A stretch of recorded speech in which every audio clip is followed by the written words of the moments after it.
I have this washing machine, the Whirlpool brand.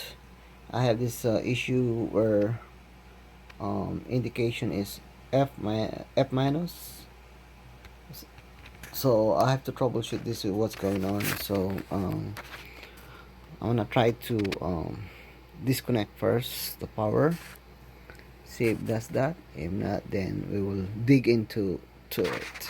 So let me try to press the cancel button, and then let's go reset it.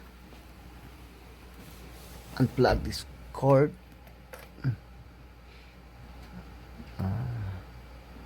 1 2 3 4 5 6 7 8 9 10, then put it back.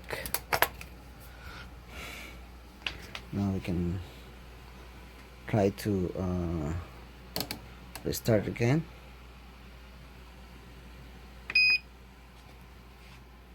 See if still gonna.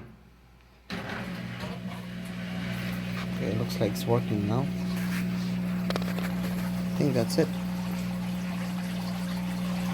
We'll keep an eye on this if it's still gonna go back.